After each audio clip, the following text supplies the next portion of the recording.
Bienvenidos, esto es Radio Sefarad y estas son las noticias. Comenzamos con los titulares. Se cumplen 6 años de los ataques terroristas en Barcelona y Cambrils. Israel venderá a Alemania su sistema Arrow 3 capaz de interceptar misiles nucleares. El Fondo de Reparación a las Víctimas del Holocausto en Italia es criticado por algunos miembros de la comunidad judía del país. Y además acusan de traición a las jugadoras de la selección iraní de baloncesto por no cantar el himno nacional. Estos son los titulares de las noticias que comenta Jorge Rosenblum. Hola, Jorge. Hola, ¿qué tal, Raquel? Muy bien, comenzamos. Este 17 de agosto se cumplieron 6 años de los atentados en Barcelona y Cambrils en 2017. 3 miembros de la célula yihadista que organizó los atentados, que causaron 16 muertes, fueron juzgados en la Audiencia Nacional y condenados. Como cada año, se suceden los actos de recuerdo de estos trágicos atentados que sembraron el pánico y pusieron a España en alerta terrorista, causando, como les decíamos, 16 muertes. La sentencia concretamente reconoce a 350 víctimas de los hechos por heridas físicas o daños psicológicos, y el juicio se alargó durante 32 sesiones entre noviembre de 2020 y febrero de 2021. La Audiencia Nacional impuso penas de 53, 46 y 8 años de cárcel a Mohamed Ouli, Chemlal, Driss Oukabir y Said Ben Yassa, pero tras un recurso rebajó las condenas más altas en 10 años cada una, habiendo ya fijado un límite máximo de cumplimiento de 20 años de prisión. No obstante, ninguno de los acusados ha sido condenado por los 16 asesinatos en la Rambla de Barcelona y el Paseo Marítimo de Cambrils, que cometieron otros miembros de la célula que murieron durante los ataques y en la explosión de Alcanar, en Tarragona, el día antes de los atentados, a pesar de que lo pidieron las acusaciones particulares y populares, porque el tribunal considera que no participaron y estaban al corriente de estos ataques. El 16 de agosto de 2017, por la noche, se producía una explosión en una casa de Alcanar, donde la célula preparaba los atentados y guardaba un centenar de bombonas de butano, precursores de explosivos, metralla, granadas artesanales y un cinturón bomba, lo que precipitó ataques improvisados al día siguiente. Unos minutos antes de las 17 horas del jueves 17 de agosto, Younes Abu Yacoub, al volante de una furgoneta, subió a la plataforma peatonal de la Rambla conduciendo en zigzag para arrollar a los peatones desde la Plaza Cataluña hasta la altura del Liceu. En total asesinó a 14 personas.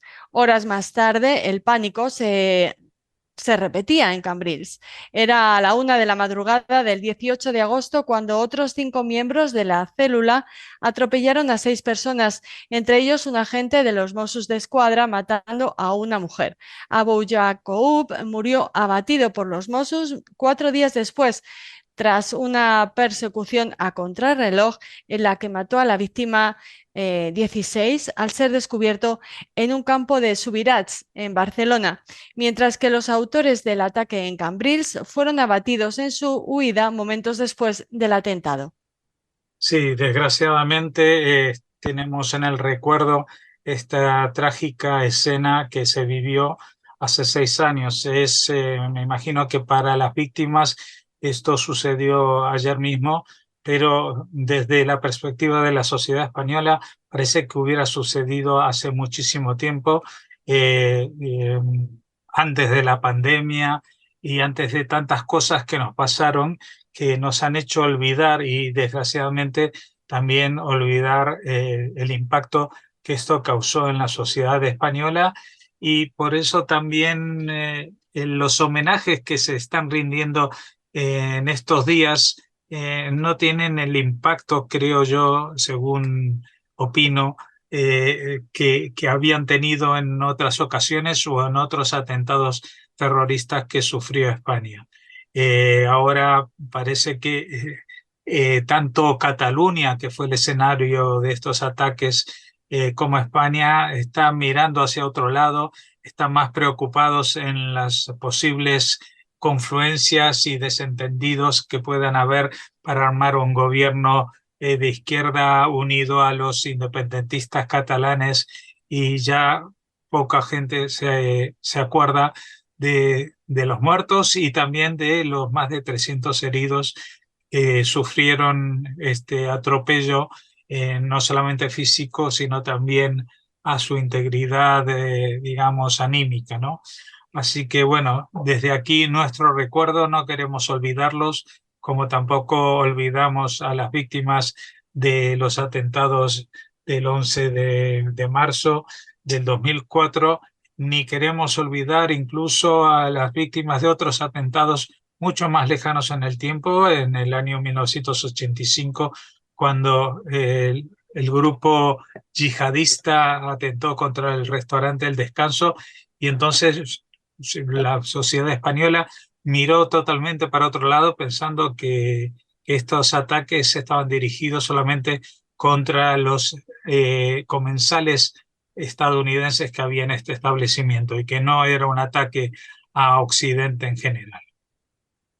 Continuamos comentando la segunda de nuestras noticias. Según informaciones israelíes, Estados Unidos ha despejado el camino para un acuerdo por valor de miles de millones de euros que proporcionará a Alemania un arma clave para derribar misiles enemigos a más de 100 kilómetros de altitud. Por iniciativa alemana pasará a formar parte de un sistema europeo de defensa aérea. El Arrow 3 consta de puesto de mando y control, dispositivos de radar, dispositivos de lanzamiento y misiles guiados. Esta versión pesa aproximadamente la mitad del sistema de armas Arrow 2 y proporciona mayor velocidad y alcance, al brindar una defensa integral de sitios estratégicos y grandes áreas pobladas. El sistema Arrow y el sistema alemán de defensa Iris-T, que opera a corta distancia, costarán finalmente casi 4.000 millones de euros, una cantidad que se financiará con el fondo especial de 100.000 millones que aprobó el gobierno de Olaf Scholz en respuesta a la guerra de agresión rusa contra Ucrania. Es este el acuerdo de armas más grande de Israel. El primer ministro Benjamin Netanyahu afirmó hace un par de meses, 80 años después, Alemania quiere comprar armas defensivas del Estado judío. En ese entonces no podíamos defendernos. Hoy ayudamos a otros a defenderse. Qué giro increíble de los acontecimientos. Las negociaciones sobre este acuerdo comenzaron después de que empezara la invasión rusa a Ucrania el año pasado. El acuerdo ahora debe ser firmado por los ministerios de defensa de ambos países e industrias aeroespaciales de Israel. Los misiles Arrow 3 de última generación de Israel están diseñados para volar por encima de la atmósfera, donde se desprenden de sus ojivas. Luego rastrean sus objetivos y los derriban. Dichos lanzamientos a gran altura están diseñados para destruir de manera segura los misiles nucleares, biológicos o químicos. La prensa alemana cree que el sistema estará operativo a partir de 2025 en la base de la Fuerza Aérea Holzdorf, en la frontera de Sajonia-Anhalt y Brandeburgo. El objetivo es cerrar una brecha en la defensa contra los misiles de largo alcance. Sí, es asombroso, ¿no? Que de pronto Israel se convierta en el suministrador de misiles de defensa contra agresiones nucleares en Europa. Esto es realmente, si uno lo pone en la perspectiva de los últimos 100 años, pues es algo impensable, porque hace 100 años no existía Israel, hace apenas 80 años los judíos estaban a punto de desaparecer a manos de los criminales nazis y ahora pues Israel es el que va a suministrar a Alemania un sistema para defender la integridad de sus habitantes frente a la agresión o una posible agresión de Rusia, pero que no solamente puede ser de Rusia, evidentemente hay otros posibles enemigos que podrían levantarse contra Europa en este mundo que ahora está tomando esta forma polarizada, ¿no? De por un lado un bloque constituido por Europa Occidental y Estados Unidos, lo que podríamos llamar en general el bloque de la OTAN, y un bloque alternativo que no es solamente Rusia, sino que en la invasión que ha tenido Ucrania ha contado con el apoyo, al menos político, de China, el apoyo en armamento desde Irán y apoyo político de otros países como Argelia, etcétera, etcétera. Es decir, que estamos viendo cómo hay una polarización en el mundo. El escenario, digamos, apocalíptico ya no es tan descabellado ni se descarta. Y frente a esta posibilidad, pues surge también la posibilidad de una defensa incluso contra este armamento. Evidentemente, uno no puede detener a un misil con una cabeza atómica que es disparado desde al lado y en trayectoria balística normal. Pero sí podría hacerse como opera este sistema Arrow 3, elevando este misil defensivo a la estratosfera y desde allí, pues, soltar estos proyectiles que van a destruir estas cabezas atómicas para que exploten en lo más alto, si es posible incluso fuera de la atmósfera cuando están siendo lanzados y no contaminen el suelo, por ejemplo, donde lleguen a impactar, ¿no? Evidentemente estamos hablando también de salvar vidas humanas, pero aparte de las vidas humanas está el tema de cómo afectaría esto al propio planeta, porque cuando se habla de contaminación radioactiva por bombas atómicas, aquí no hay fronteras, no hay límites y el viento mueve lo que estos elementos de un sitio a otro. Lo hemos visto hace ya algunas décadas con la explosión de la central nuclear de Ucrania, ¿no? Eh, Así que esperemos que este sistema realmente brinde una mayor tranquilidad, aunque solo sea por que impida que algunos se aventuren al lanzamiento, si bien quizás no de misiles nucleares, pero químicos o las que ya son conocidas como bombas sucias, es decir, que cargan con elementos radiactivos aunque no llegan a explotar como una bomba atómica. Y recalcando que hasta hace pocos días dábamos una noticia similar respecto a Finlandia, que había adquirido un sistema similar, pero ahora no estamos hablando de un país como Finlandia, que aunque tiene una extensión geográfica muy amplia, es un país con pocos habitantes, sino que estamos hablando del corazón de Europa, del país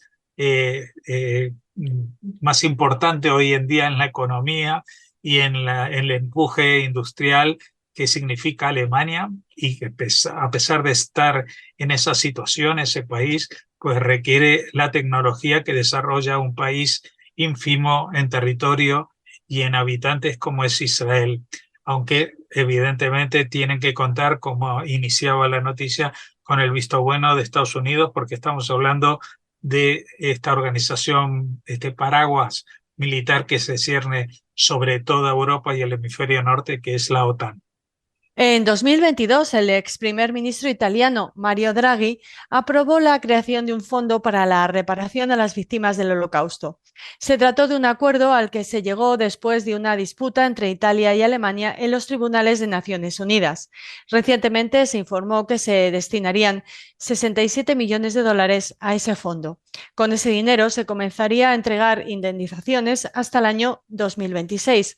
A partir de este anuncio, algunas organizaciones y miembros de la comunidad judía italiana emitieron duras críticas a la postura del gobierno, principalmente porque el proyecto de ley que dio fruto al fondo estableció un plazo demasiado breve para la presentación de reclamaciones por parte de las víctimas, solo 30 días a partir de la publicación de la regulación. Pero también la comunidad judía italiana exige un reconocimiento de la verdad histórica, ya que, según dicen, los italianos nunca se han reconciliado con el pasado. En Alemania se dio el juicio de Nuremberg, pero en Italia, después de la liberación, no hubo una reflexión profunda sobre lo que había sucedido durante el fascismo. Sí, este comentario último es algo al que me adhiero personalmente y que hemos comentado en varias ocasiones, porque si bien evidentemente Alemania fue el corazón del nazismo, no fue el único país que se adhirió. Por ejemplo, Austria no ha entonado un mea culpa en la misma proporción, y no olvidemos que en 1938 recibió entre aplausos y vítores la anexión que le propuso el líder del nazismo, Adolf Hitler, que era justamente austríaco, o que los italianos después trataron de venderse únicamente como víctimas del fascismo. Incluso en países como Francia, que evidentemente fueron conquistados y sometidos por los nazis, hubo un nivel de colaboración con el dominio de los nazis que era evidente y que tardó muchos decenios en lograr su reconocimiento público, y por esta misma estela avanzaron o avanzan muy lentamente otros países como la República Checa, etcétera, etcétera. Todos ellos han participado de alguna manera también en el holocausto mismo, ¿no? Si bien en algunos casos promoviendo los transportes en ferrocarriles de los judíos a los campos de concentración, en determinados grupos de colaboración con los nazis, que ahora pues se olvidan. Es el caso, por ejemplo, de Polonia, que reivindica algunas figuras como héroes nacionales cuando fueron colaboracionistas de los nazis, etcétera, etcétera. Esto ha pasado en muchos países de Europa, y en general el único país que ha hecho los deberes como debe ser es Alemania. Faltaba más que no los hubiera hecho, pero lo que se exige es que los otros países como Italia en este caso también hagan el balance correcto de lo que fue su pasado, ¿no? Y no es solamente porque en este caso pues las compensaciones económicas se tramitaron de forma absurda, es decir, estamos hablando de cosas que pasaron hace más de 70 años, de 80 años, y que ahora la gente que evidentemente no está viva o son los hijos o son los nietos de los afectados, pues tienen solamente 30 días para reclamar y encontrar todos los papeles y toda la documentación que se vaya a pedir y que desconocen si existe o dónde encontrarla, etcétera, etcétera. Creo que esto exige un tratamiento un poco más serio, y me sumo a este reclamo de las comunidades judías de Italia, que más allá de superar los trámites burocráticos de estas reclamaciones que van a afectar a algunas familias italianas, lo más importante es el reconocimiento de Italia como Estado de su papel de colaboracionista con los nazis, y en las circunstancias en que esto se vivió, y que no se puede borrar de un plumazo como se hizo al finalizar la Segunda Guerra Mundial, es decir, bueno, vamos a olvidarnos del pasado y a otra cosa mariposa. Terminamos este informativo hablándoles de las jugadoras de la selección de baloncesto iraní que están siendo acusadas de traición por la prensa oficial del país persa por guardar silencio cuando sonó el himno de la República Islámica de Irán en un partido internacional. 10 de las 12 jugadoras del combinado nacional no cantaron el himno antes del comienzo de su partido de ayer contra Mongolia en la Copa Femenina de Asia, que se disputa en Bangkok, en una aparente muestra de apoyo a las protestas que sacudieron el país el año pasado. Mientras sonaba el himno nacional iraní, dichas jugadoras de baloncesto se mantuvieron en silencio con gesto serio y la cabeza levantada, y solo 2 de ellas parecen murmurar, según se puede observar en vídeos en redes sociales. Los medios de comunicación oficiales de su país las han calificado de traidoras, mujeres manipuladas y perdedoras, entre otros apelativos. Numerosos famosos o celebridades han mostrado su apoyo a las protestas que sacudieron Irán el año pasado tras la muerte de Mahsa Amini en septiembre, tras ser detenida por la policía de la moral por no llevar bien puesto el velo. Uno de los casos más sonados fue el de la escaladora Elnaf Rekadi, quien en octubre participó en una competición en Seúl sin velo y fue recibida en el aeropuerto de Teherán al grito de campeona. Las autoridades iraníes no compartieron ese entusiasmo por la acción de la deportista, quien pidió perdón en público. La selección masculina de fútbol optó por guardar silencio en su partido contra Inglaterra en el Mundial de Qatar.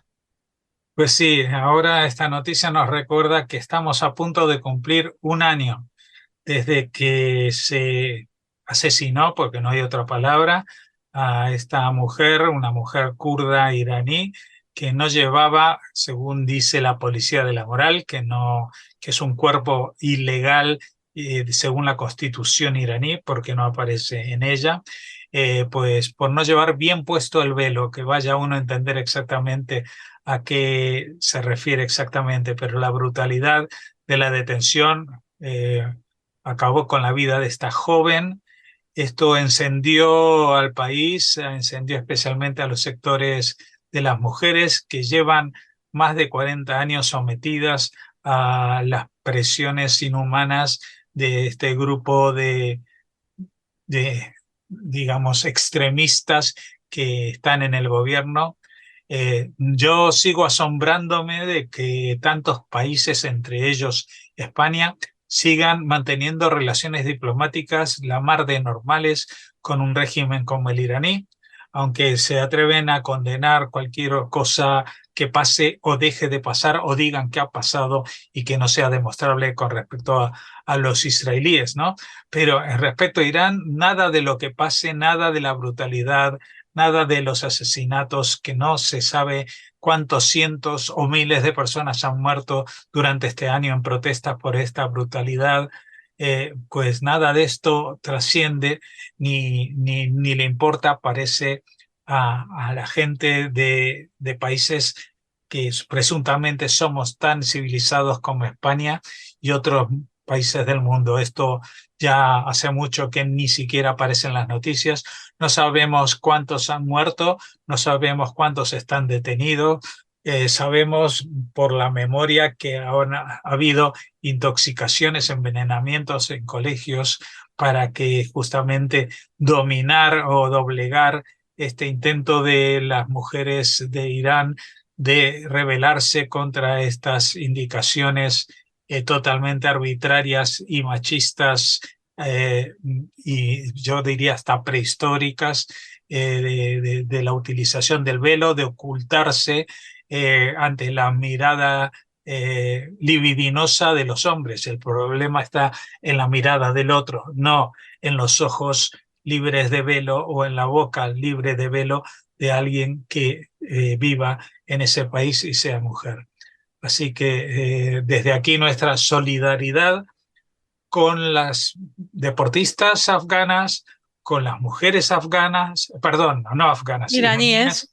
También con las afganas, Jorge. También con las afganas, sí, es cierto. Absolutamente, con todas las mujeres y todos los colectivos perseguidos por este tipo de gobiernos, ¿no? Y todos los que las apoyan, porque aquí en estas manifestaciones también hemos visto a hombres que se juegan el tipo por salir a protestar junto a las mujeres, porque no es que les van a dar palos a ellas y a ellos no, al contrario. Seguramente para cuidar las apariencias van a ser más brutales con los hombres que con las mujeres en este caso. Pero lo que está en juego aquí es la dignidad humana.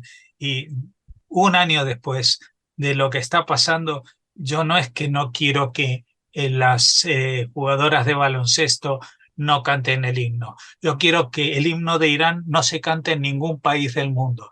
Yo quiero que los gobiernos de todos los países del mundo bloqueen o restrinjan las relaciones que mantienen con un régimen tan represor y trasnochado en la historia del mundo como es el régimen iraní. Y no es una cuestión ni siquiera comparable con los talibanes de Afganistán, que llevan 2 años. Estamos hablando de más de 40 años. Y en más de 40 años el régimen de los ayatolás no solamente ha matado mujeres, ha matado públicamente a homosexuales, ha salido a matar judíos por el mundo, y lo digo como argentino, y porque ellos son los instigadores de los asesinatos con las bombas en la AMIA en el año 94, por ejemplo. Esto ya es una cuestión de honor que mancha a todo lo que se conoce como el mundo civilizado. El consentir las relaciones con un país que, por otra parte, está supuestamente limitado en sus negocios internacionales, con lo cual tampoco se puede aducir de que cualquiera de los países que imponga restricciones se va a ver afectado por los iraníes. Para concluir, yo creo que este es el momento de poner un punto y aparte en las reacciones respecto al régimen iraní. Pues esperamos que estén de acuerdo con esta reflexión de nuestro director. Terminamos aquí este informativo. Concluimos así la semana en lo que tiene que ver con nuestras noticias. Les esperamos en el resto de la programación de Radio Sefarad y les deseamos, por supuesto, Shabbat Shalom. Y a ti, Raquel, también felices vacaciones, porque durante unos días no vamos a estar contigo. Sí, bueno, pero ya sabes que volveré con nuevas entrevistas y además les esperamos ahora en la agenda cultural y social. Así que por ahora tendrán que soportarme. Hasta ahora.